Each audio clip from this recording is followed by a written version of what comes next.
Queridos, vamos abrir nossas Bíblias lá no Evangelho de João, capítulo 17.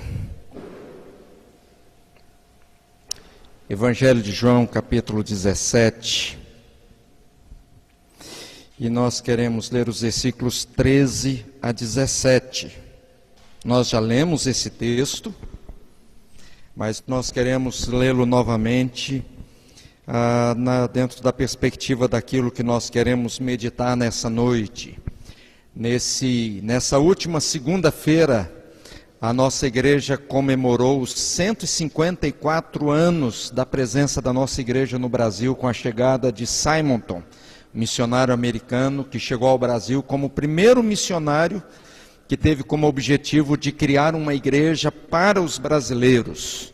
Então, nós tínhamos antes dessa data já o Evangelho no nosso país, mas missionários que vieram para cuidar das suas próprias colônias, como, por exemplo, no Rio Grande do Sul, as colônias alemãs, especialmente ali com a igreja luterana, na cidade de Americana, muitos americanos que vieram ali, que já tinham trabalho evangélico.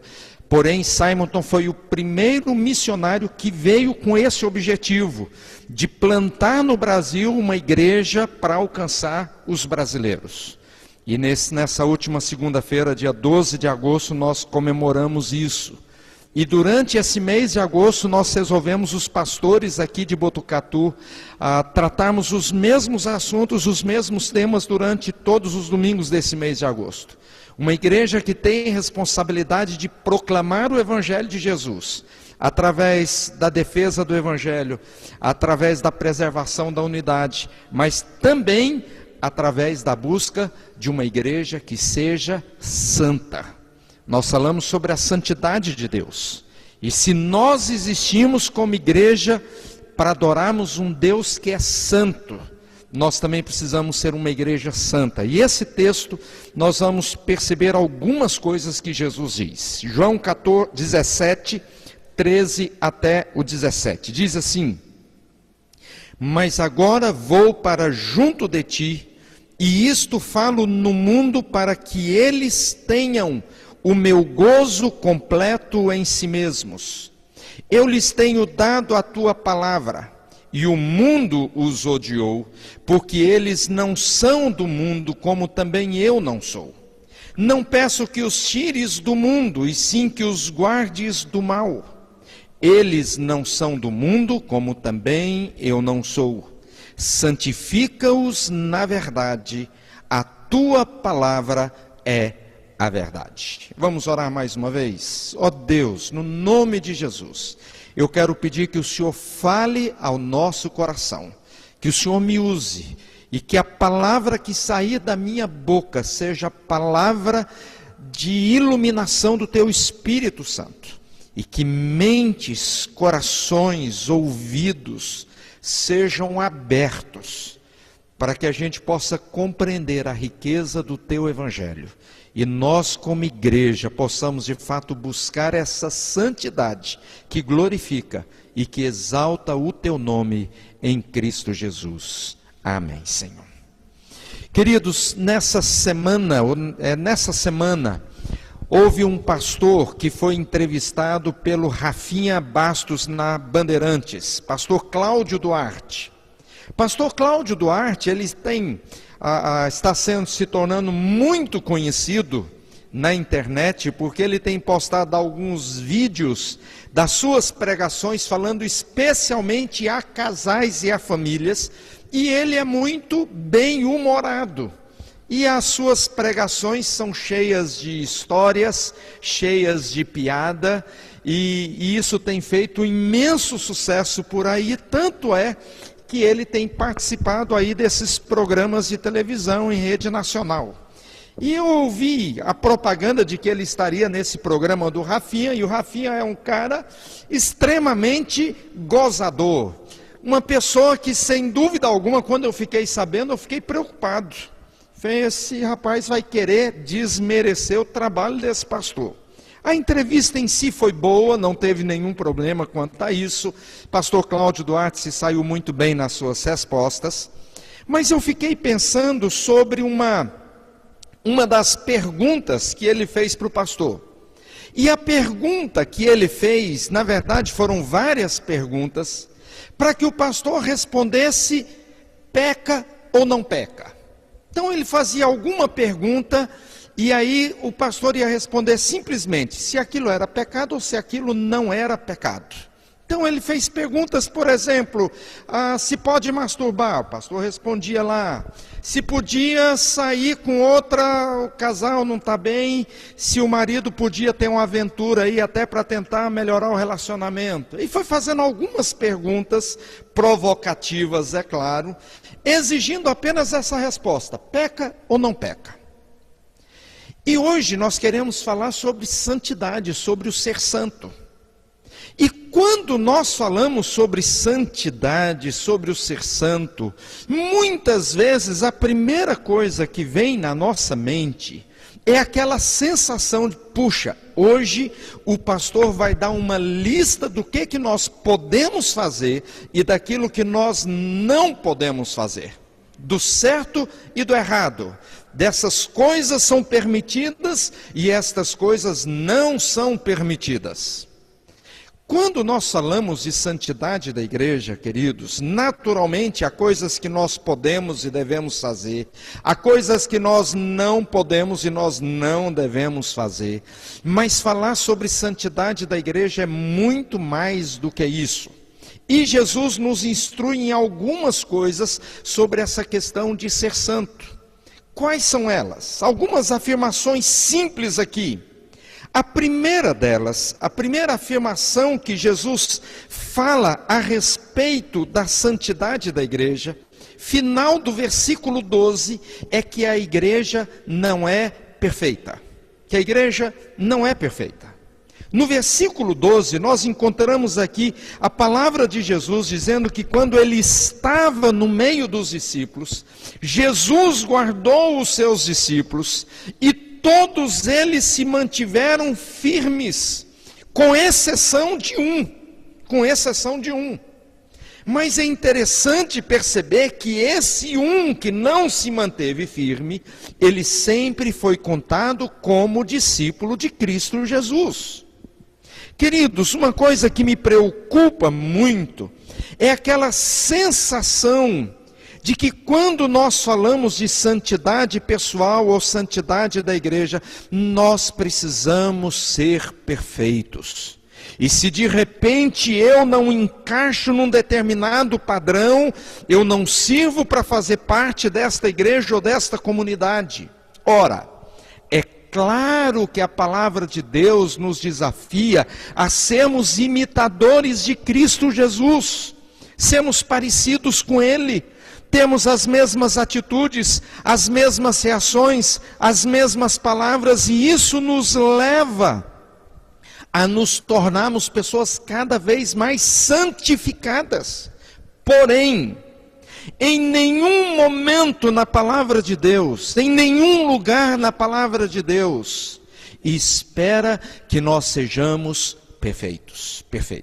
Sabe por que eu digo isso, queridos, e por que isso é importante? É porque nós temos que ter consciência de que ser igreja, de que ser crente em Cristo Jesus, começa com essa percepção muito clara no nosso coração. Nós somos pecadores, nós erramos, falhamos, e não podemos desenvolver nenhum sentimento que crie uma expectativa que nós estamos num lugar perfeito, onde não há erro e onde não há falha, onde nós jamais nos decepcionaremos uns com os outros. Quando nós criamos isso, queridos, nós corremos o risco de roubar, ou pelo menos tentar roubar, a glória de Deus e trazer a glória para nós mesmos, dizendo: nós somos bons, nós somos melhores do que os outros, nós não temos erro, nós agimos sempre tão somente de forma perfeita. E aí nós roubamos uma glória que é tão somente do Senhor. Ainda que nós precisemos nos tornar o mais semelhante possível com Jesus, precisamos ter consciência dessas nossas limitações em relação àquilo que fazemos, ao que não fazemos, como vivemos. Então, queridos, a primeira afirmação de Jesus: para sermos uma igreja santa, nós precisamos ter consciência de que nós não somos perfeitos. Nós erramos, vamos errar muitas vezes, e isso nos tornará continuamente dependentes daquilo que o Senhor Jesus realizou de forma perfeita na cruz do Calvário. Segunda afirmação importante que nós encontramos aqui de Jesus é que a verdade é o elemento essencial que nos torna mais parecidos com Jesus. Versículo 19. Esse versículo 19 é muito pequeno, mas ele é muito objetivo. Santifica-os na verdade. A tua palavra é a verdade. A verdade de Deus é o elemento essencial que pode fazer diferença na nossa vida e na nossa história. Conhecereis a verdade vos libertará. Deixem de falar, de mentir, para falar apenas a verdade. Jesus é conhecido como a verdade revelada de Deus. João 16, ele vai falar: eu sou o caminho, a verdade. E sem essa verdade, ninguém chega até Deus.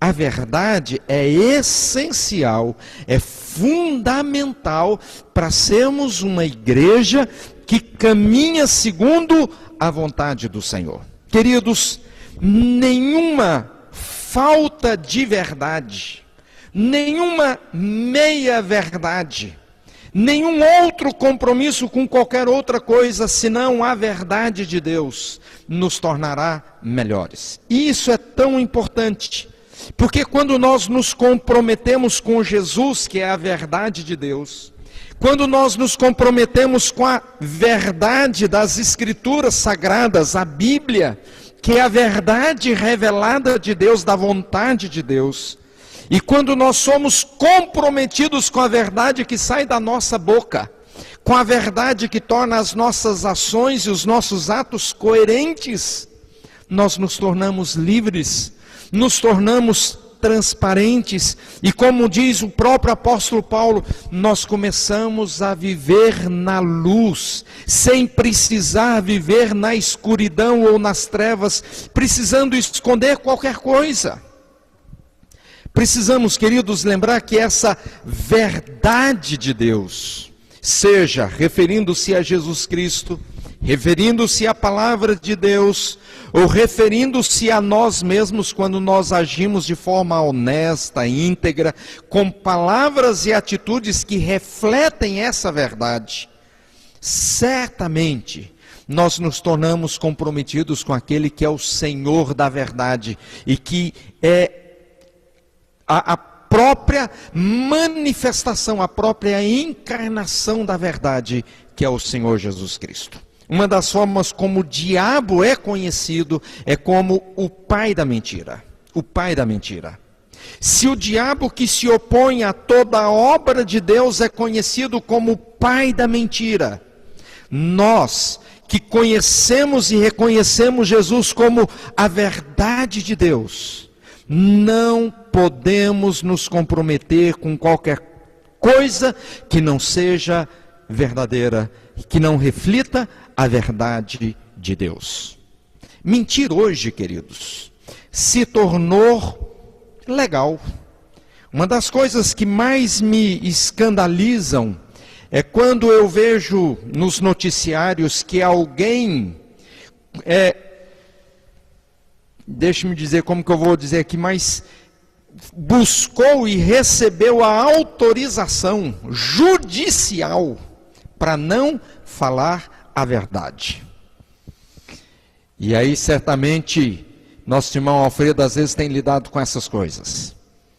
Ter que lidar com situações em que a verdade é omitida, à procura de uma justiça que deve ser feita. como a justiça vai ser realizada se ela não for baseada na verdade? Como nós vamos caminhar segundo a vontade de Deus se não estivermos comprometidos com a verdade? Como é que o nosso país vai se tornar um país melhor se nós não tivermos na direção do nosso país homens e mulheres comprometidos com a verdade? A verdade faz toda diferença. Faz toda a diferença no nosso país, no governo público, mas faz toda a diferença no nosso relacionamento com o Senhor, na nossa caminhada diária com o Senhor Jesus. Que nenhuma mentira saia da nossa boca e que nós sejamos extremamente íntegros em todos os nossos caminhos, nessa percepção de que nós só nos tornaremos semelhantes com Jesus se estivermos comprometidos com a verdade. E em terceiro lugar, queridos, esse texto nos ensina de que um dos maiores desafios da igreja é a forma como nós nos relacionamos com aquilo que Jesus chama de mundo. Por várias vezes nós encontramos aqui essa referência ao mundo. E Jesus vai falando, eles estão no mundo, mas eles não são do mundo. Eu estive no mundo, mas agora eu não estou mais do mundo. O mundo não os aceitou, porque eles não são do mundo. O coral cantou, Deus tanto ao mundo amou. E Deus amou ao mundo de verdade, João 3,16. Mas lá em 1 João vai dizer, não ameis o mundo, nem as coisas que há no mundo, porque o amor de Deus não está aí. Do que Jesus está falando? Que mundo é esse? Jesus certamente está falando, queridos, de um mundo como uma força que se opõe àquilo que é de Deus. Um sistema que nos prende naquilo que tem a ver com o próprio mundo, para que o nosso coração se desvie de amarmos a Deus e de experimentarmos o amor de Deus. Tentando ser o mais prático possível, quando nós falamos de mundo, nós estamos falando do comportamento e do nosso papel como cidadãos no mundo, por exemplo. Não temos como negar, queridos, de que nós vivemos aqui, temos endereço, temos identificação, temos trabalho, temos escola, temos os nossos afazeres envolvidos e identificados com alguma coisa bem objetiva que tem a ver com o mundo. Relacionamos com pessoas que não têm o temor do Senhor, ou pessoas que pensam completamente diferente, que têm outra forma de compreender e entender a vida, uma outra cosmovisão, uma outra visão de mundo. E como nós, como igreja, devemos fazer presente nesse lugar, nesse mundo que Jesus diz? Há duas tendências básicas que são extremamente comuns, percebemos.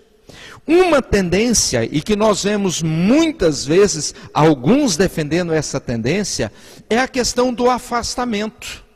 Olha, nós só podemos ter amigos que sejam crentes, amigos que sejam da igreja. Não podemos ter nenhum outro amigo que não seja crente. Olha, precisamos estudar apenas em uma escola cujos professores são crentes. Um isolamento do mundo, um afastamento do mundo, como se isso fosse possível. Eu conheço um pastor que o maior sonho dele, e que ele até tentou desenvolver isso na igreja, graças a Deus não deu certo, era comprar uma grande área, uma fazenda, construir ali uma cidade onde apenas crentes pudessem morar naquele lugar. Afastamento completo. O distanciamento, vivendo num mundo irreal, num mundo ilusório. Nós não temos como nos afastar do mundo. Nós não temos como viver num outro mundo. Nós fazemos parte desse mundo que nós estamos aí e temos que ter a consciência que Deus nos colocou aqui para cumprirmos os propósitos que Deus tem para nós. Só assim seremos sal da terra, só assim seremos luz do mundo, só assim nós poderemos proclamar e anunciar o amor de Deus. Uma outra tendência, se uma tendência é o afastamento, uma outra tendência é a conformação. Tá bom, o mundo é desse jeito, tudo bem, tudo legal, as coisas estão erradas, mas fazer o quê? É assim mesmo, eu não tenho condições de mudar, eu não posso lutar contra as tendências que nós encontramos por aí. E de repente nós nos vemos abrindo mão de alguns referenciais bíblicos que a palavra de Deus nos ensina, das instruções da palavra de Deus, e começamos a abrir mão de valores que nós não podemos abrir, porque se abrirmos mão de alguns valores, nós estaremos negando ao Senhor e assumindo um compromisso com outros valores que evidenciam um mundo sem a presença e sem a direção do Senhor. Queridos, os versículos 11 e 14, Jesus nos ensina de que nós precisamos aprender a viver no mundo sem estarmos presos no mundo.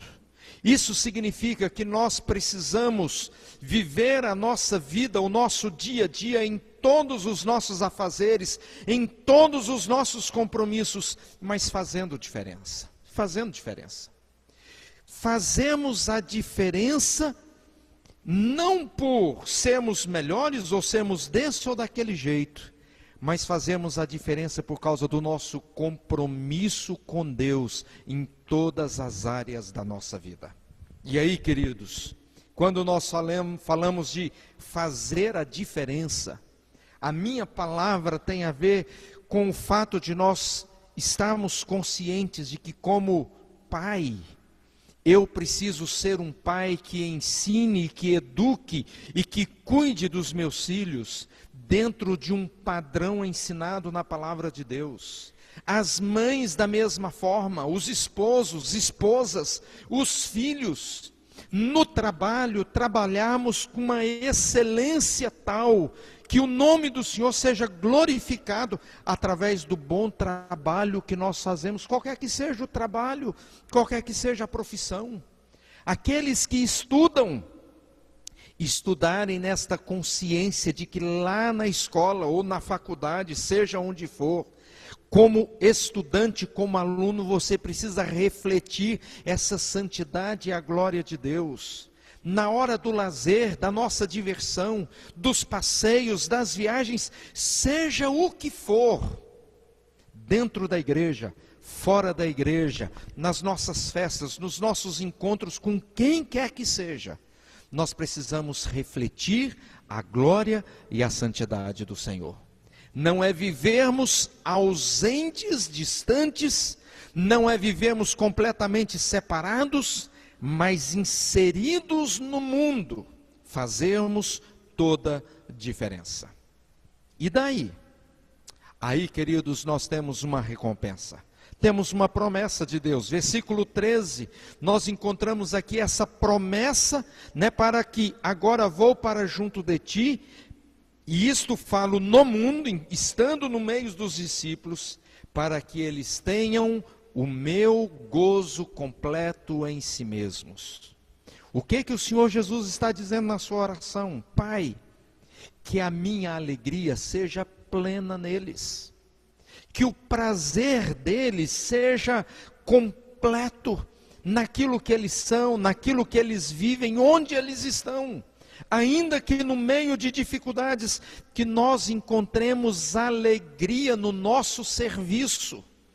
E quando nós trabalhamos, quando nós vamos para lá e para cá, quando nós estamos aí nos nossos afazeres, temos esta consciência de que estamos fazendo o que fazemos para experimentarmos uma grande alegria da parte de Deus. A alegria do Senhor é a nossa força. A alegria do Senhor precisa preencher o nosso coração e a nossa alma, para que nós não estejamos nos iludindo, pensando que determinadas coisas ou situações serão suficientes para preencher a nossa necessidade, a necessidade que temos do Senhor. Agora, queridos, falar de santidade tem a ver com aquilo que eu já falei no começo, entre o certo e o errado. E aqui eu gostaria de terminar apenas com mais uma reflexão que eu julgo ser importante. A diferença entre religião e evangelho. Porque se nós não tivermos cuidado, nós podemos reduzir o evangelho de Jesus Cristo a uma religião. Do que eu estou dizendo? As religiões, e aqui eu não estou dizendo apenas do cristianismo, as religiões que nós conhecemos, elas dizem ao homem o que o homem deve fazer para ser aceito por Deus. O que fazer para ser aceito por Deus? O que fazer para ter acesso à divindade? O que fazer para um dia acabar o sofrimento?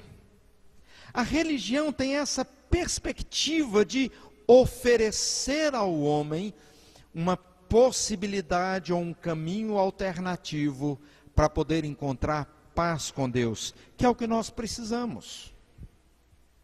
Agora o Evangelho de Jesus Cristo, diferentemente da religião, que diz o caminho para se chegar a algum lugar, o Evangelho diz ao homem que nós já fomos aceitos por Deus. Que aquilo que precisava ser feito para que o homem pudesse ter comunhão com Deus, já foi feito. Que o homem, ele vai fazer as coisas e ele vai praticar as coisas certas e corretas, não para alcançar alguma coisa, mas porque ele já foi alcançado. Porque ele já vive em comunhão com Deus. Ele vai fazer as coisas certas, ele vai ser honesto, ele vai falar a verdade, ele vai agir com fidelidade em relação ao seu cônjuge, vai ser excelente no seu trabalho, vai ser honesto nos seus negócios, não porque disso depende a possibilidade de um dia ser salvo e recompensado por Deus. Mas ele vai fazer e praticar essas coisas como uma expressão de gratidão e reconhecimento de que Deus já fez tudo quanto ele necessitava. É interessante, há um texto em Marcos capítulo 2, quando alguns homens levam um paralítico até Jesus para que ele fosse curado da sua paralisia. Quando esse homem é abaixado e colocado diante de Jesus, Jesus vira para aquele homem e diz: os seus pecados estão perdoados. Aquele homem não foi levado ali para ter os seus pecados perdoados. Ele foi levado ali para ser curado da sua enfermidade. E as autoridades religiosas daquele lugar começam a questionar Jesus, dizendo: com que autoridade o Senhor faz isso? Como que o Senhor diz, os pecados do homem estão perdoados? Na verdade, queridos, esse é um grande desafio que temos para compreender e entender. A maior necessidade do ser humano é ter essa consciência de que os nossos pecados já foram perdoados em Cristo Jesus. Quando Jesus, lá na cruz do Calvário, disse: está consumado, o que Jesus estava dizendo é: está pronto, já foi feito. A santidade que nós precisamos expressar individualmente ou coletivamente como igreja, essa santidade já foi feita. E aí o apóstolo Paulo, lá em Romanos capítulo 5, versículo 1, vai dizer: justificados, pois, mediante a fé, temos paz com Deus. Temos paz com Deus. Já fomos declarados justos e santos diante de Deus. Essa, queridos, é a maior declaração do Evangelho e que diferencia o Evangelho de Jesus de qualquer outro sistema religioso. Todo sistema religioso tem essa tentativa de dizer ao homem o que fazer para conseguir a Deus. o Evangelho de Jesus diz: Jesus já fez por você, já fez por mim. E então, a pergunta que fica, então precisamos viver uma vida de santidade? Precisamos ser honestos? Precisamos ser íntegros? Já que Jesus fez tudo, então por que viver uma vida correta e uma vida íntegra? Fazemos isso, queridos, nessa experiência de que Deus sempre faz o melhor para a nossa vida. E às vezes, queridos, nós queremos fazer as coisas porque nós queremos dizer, nós não dependemos do Senhor e queremos fazer as coisas por nós mesmos. Esse livro, Crônicas de Nárnia, eu não sei quantos leram ou quantos já assistiram aos filmes. Nós já tivemos 3 filmes baseados nesse livro.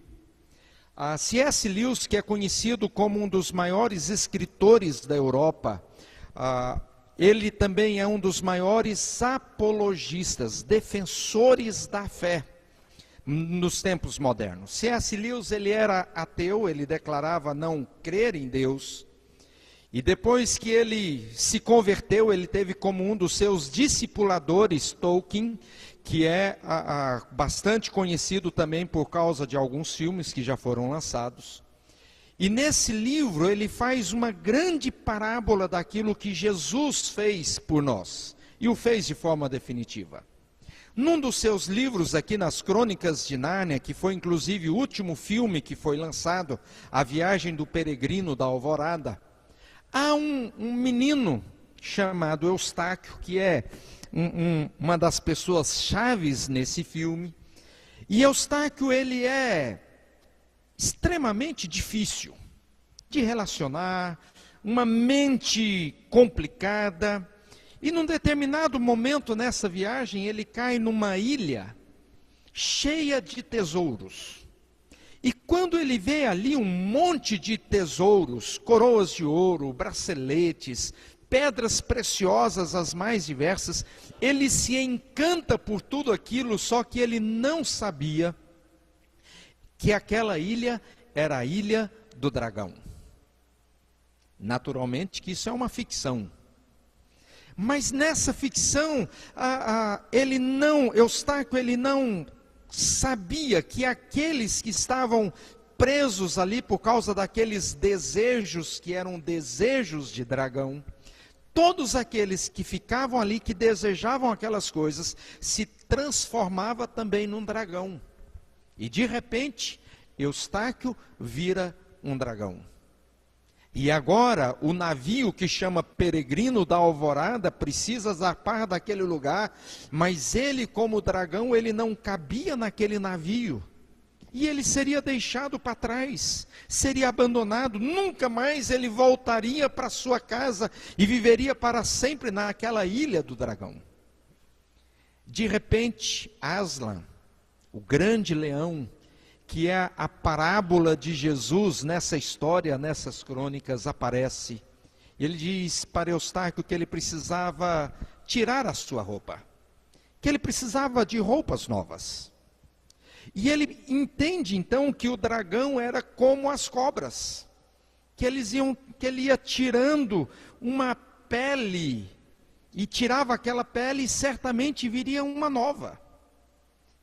E aí ele tira aquela primeira pele, e ele vê ali, ele diz, poxa, agora eu estou limpo. Mas quando ele olha numa lagoa, que ele está diante da lagoa, e que ele vê a sua imagem refletida ali, ele diz, mas eu continuo sendo dragão. Eu mudei de pele, mas continuo sendo dragão. E ele, mais uma vez, ele começa a bater-se nas pedras para tirar mais uma vez, tirar essa segunda pele. E ele tira a segunda pele. Mas aí ele olha para a lagoa, e ainda que fosse uma pele nova, um couro novo, uma casca nova, ele continuava sendo dragão. Isso aqui, queridos, é um grande exemplo quando nós falamos de santidade pessoal. Se nós tentarmos melhorar a nós mesmos por nós mesmos, nós vamos tirando as nossas cascas, as nossas feridas, mas na hora que a gente olha no espelho, lá estamos nós, do mesmo jeito. É uma casca nova, é uma ferida nova, é um comportamento novo, uma atitude nova, mas continuamos exatamente da mesma forma. E aí, num determinado momento, ele compartilha com os seus amigos, com seus primos, com o pessoal que estava ali no navio, e ele diz o seguinte: mas eu quero lhes dizer como deixei de ser dragão. Como deixei de ser dragão? O grande desafio para nós é como deixar de sermos míseros pecadores que não vivem em santidade de vida. E aí, usando as palavras do Eustáquio, ele vai dizer: mas o leão me disse para tirar a roupa primeiro. Para dizer a verdade, não sei se falou em voz alta ou não.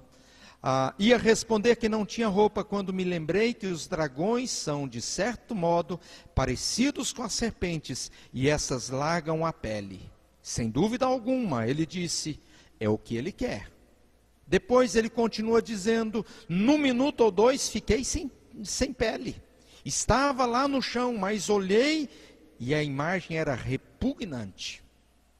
De novo ele diz, tenho outra camada debaixo da primeira e também tenho que tirá-la. Aí ele disse, Deus do céu, quantas peles terei que despir? Por fim, aí ele afirma, como estava louco para molhar a pata, esfreguei-me pela terceira vez e tirei uma terceira pele. Mas ao olhar-me na água vi que estava na mesma. Então Aslan me disse, eu tiro a sua pele. Tinha muito medo daquelas garras do leão, mas ao mesmo tempo estava louco para ver-me livre daquilo. Por isso, me deitei de costas e deixei que ele tirasse a minha pele. A primeira unhada que me deu foi tão funda, que julguei ter atingido meu coração. E quando começou a tirar a minha pele, senti a pior dor da minha vida. A única coisa que me fazia aguentar era o prazer de sentir que me tirava a pele.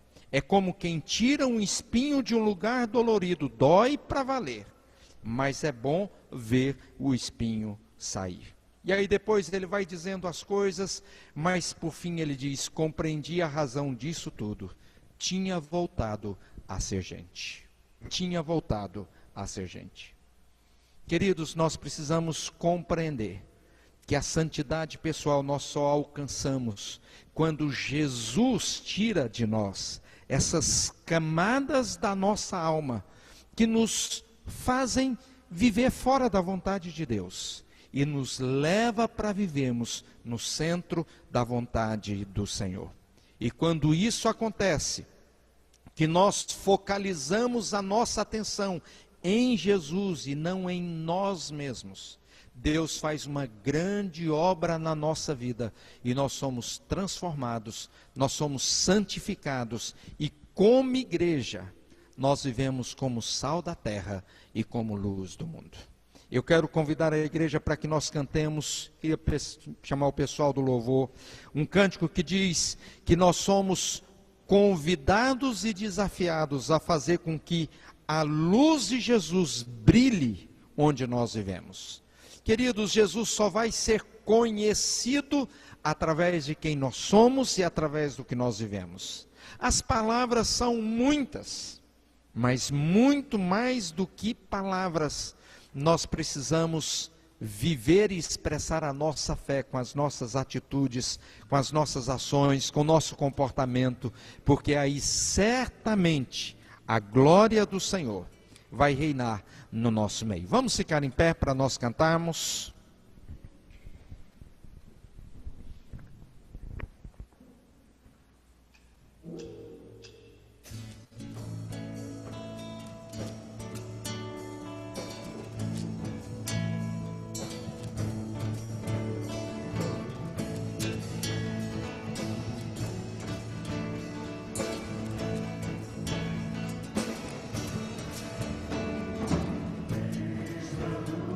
Senhor.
Queridos, antes de nós orarmos e encerrarmos o nosso culto, nós queremos agradecer a presença de todos que nos visitam, dizer que é um prazer receber todos vocês, dizer à igreja que nós temos aqui o nosso compromisso de abraçarmos aí uns aos outros depois no final, né?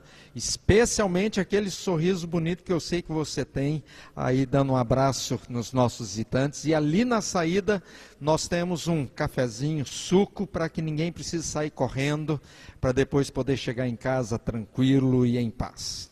Eu quero orar encerrando o culto, mas eu queria que nós saíssemos daqui pensando naquilo que nós cantamos. Contemplando tua majestade, teu reflexo em nossas faces, cada dia de glória em glória, mostre sempre a tua história, brilha em mim, brilha em mim. Contemplando a majestade do Senhor Jesus, que essa majestade reflita em nós e que nós possamos brilhar essa luz do Senhor Jesus. Depois da oração, o coral vai cantar o último hino que fala da maravilhosa graça do Senhor Jesus. Que essa seja a última palavra que a gente guarde no coração. Uma graça que é maior do que o meu pecado, maior do que o pecado nosso somado aqui de todo mundo junto, da igreja inteira. Uma graça que nos resgatou, que nos salvou e que nos separou para vivermos para a honra, para a glória dele, vivendo cada vez segundo a vontade do Senhor. Vamos orar? Ó Deus eterno, nós bendizemos e glorificamos o teu nome, pela oportunidade que o Senhor nos concedeu nessa noite, de te adorar, de prestar ao Senhor esse culto, esse tempo de celebração ao teu nome, mas um tempo também que paramos para pensar a respeito de nós mesmos, de sermos igreja, de vivermos como povo do Senhor, povo que já foi alcançado pelo Evangelho da graça, cuja salvação não nos foi dada porque merecemos alguma coisa, mas tão somente porque o Senhor nos amou, com maravilhosa graça, maior, muito maior do que o nosso pecado, do que os nossos erros, do que as nossas faltas. E estamos conscientes, ó Deus, que se algum bem nos foi feito, foi por causa do teu cuidado e do teu amor. Nós queremos viver cada vez mais nessa dependência da graça do Senhor. Queremos ser enchidos com o amor do Senhor. Queremos, ó Deus, que em todo tempo e em todas as coisas, em todas as circunstâncias, nós vivamos nessa percepção do quanto o amor do Senhor é fundamental para que haja plenitude de alegria na nossa alma e que nada roube a alegria de cada um dos queridos que aqui estão. Eu quero interceder e clamar ao Senhor em favor de cada um dos amados que estão aqui. O Senhor sabe, ó Deus, aqueles que estão entristecidos, enlutados, enfermos, vivendo tempos de dificuldades financeiras, dificuldades de relacionamento, talvez com o cônjuge, talvez com os filhos, a dificuldade de um trabalho, desemprego. Ó Deus, no nome de Jesus, visita cada um desses queridos nas suas necessidades, para que eles sejam sustentados, supridos, abençoados, guardados, protegidos pelo Senhor. Ó Deus, como precisamos da tua direção e do teu cuidado. Livra-nos do mal, protege-nos, ó Deus, vá sempre à nossa frente, nos mostrando o caminho certo, para que não apenas sejamos aprovados pelo Senhor, mas que a glória do Senhor reflita em nós e através de nós.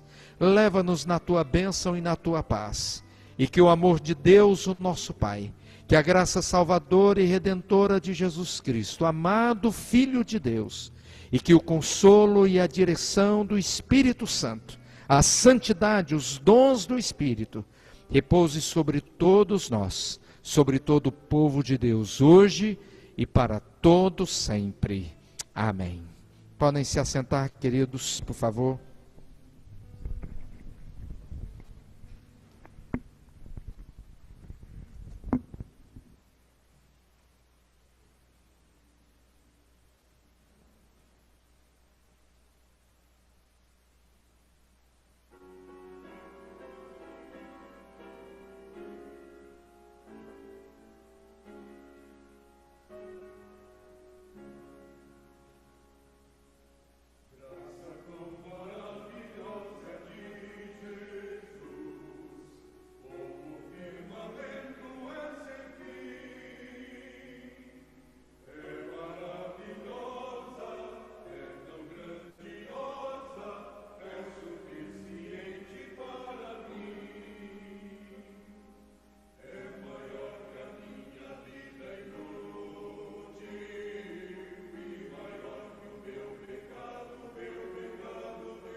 Queridos, nós estamos nos despedindo, temos ali o nosso café, o nosso lanchinho. Mais uma vez, obrigado a todos.